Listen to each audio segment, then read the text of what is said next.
What's poppin'? Today, I'm going to show you guys how you can create custom roads in Fortnite and make them as easy as possible for you guys so you can use them for yourself as templates to reuse them over and over again, show you the best tips and tricks to create these and also the best galleries to use. So let's jump right into it. Alright, first things first, which items or which props we're going to use to create our streets. And I picked out 3 of my favorite ones right here, which you can use for different kind of scenarios. The first one here is from the agency floor and stairs gallery, which is kind of a highway street kind of type vibe here, which I really like to use for highways. This one is from the power plant gallery. This is where most of the template ones are from created. It is a pretty cool one, just a normal street, and this one is a different iteration just for normal streets as well. It's from the shocks, floors and stairs gallery. Alright, so now that we know which pavement we're going to use for the streets, we need the lines. And the lines we're going to create with the primitive shape gallery, and especially with this cube over here.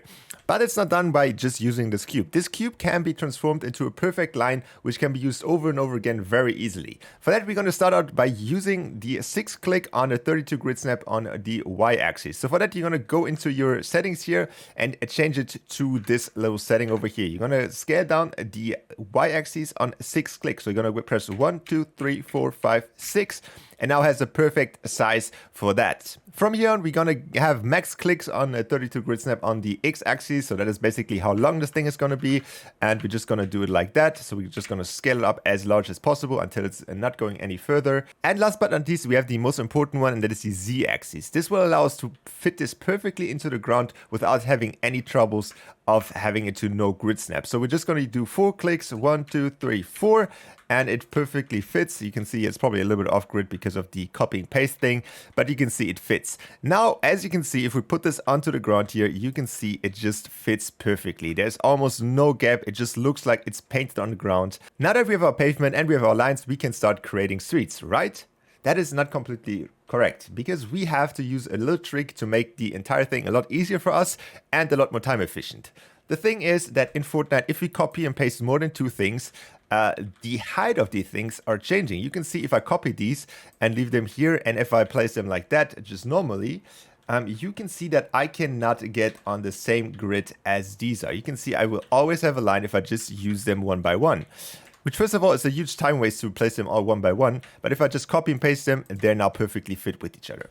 So what we can do here now is start copying 2 or more pieces to use as a template. So we're going to obviously use this and create this template over here. So now we have the perfect height. We can copy it over and over again and just perfectly have it fit on the other streets. And we obviously want to do the same thing with our lines. So place it down wherever you want to have it. So something like this. Now copy it. Make sure that it has the right grid, and we're good to go. Now we can start copying these and have them perfectly aligned each one by one. So for the middle lines, you can have whatever length you want to have there, but you should have some consistency. So you can see here, for example, in my case, I have these lines split up in 4 pieces. So if I copy them, they're perfectly fit here. And if I just delete these 2 of them, they are perfectly fine. And I just can go here, copy the whole thing. And the last thing you should do to make this faster for yourself is copy them and then put them into your hotbar. So you just go here and then you press whatever space is open in your hotbar. So for example, I can use 2 right here. And now I have this street always in my hotbar and just can place it down wherever I want without having to copy it over and over again. One quick tip you can use to make your roads look a little bit realistic and washed up is if you use the silver option in the color tab into your primitive shape. So this is the default white one, which I use for all of these streets here, but they kind of look like super brand new and just freshly painted. If you want to have like a little bit of tear on it, like a little bit worn out, I would highly recommend using the silver option here. It just looks a little bit more realistic, and if you compare it, it just looks a little bit more natural, if you want to say it like that. Alright, so let's move to the masterclass, and that is curves. Curves are pretty hard to do in Fortnite because there's not really a lot of items which you can use for curves. Yes, there's a few primitive shapes which have curves and which look like curves, but they cannot be scaled very efficiently to make curves in different sizes. So you can see here that I have curves in different sizes and different iterations, and that is just not possible with the primitive shape gallery curves. But thankfully, there's a lot of things which you can do to create curves more efficiently and easier. One of them is using guides, and these guides can be found in, for example, the Structures Gallery Black, but there is also a ton of other guides which you can use for curves in all kinds of different galleries. And what we can do with these is just place them down on our things where we want to have our curves. So for example, like this one right here. So we're going to place it, this is for the inside curve. And for the outside curve, we have to scale it up a little bit so the curve will not look as clunky as it would look like that. There's not really a guide on how big you have to make it. It depends on you creating the curve. So something like this, for example, and now you have a perfect guide which you can go along and create your curves. But before you start creating the curves, you should have your in and out points on the curve as well. So you don't want to just randomly pick a point on the street where you're going to start out. You want to have a straight line which connects to the curve. So we're just going to use one of the straight streets that we just created, and we're just going to place it on the one side, also place it on the other side where we want to have it.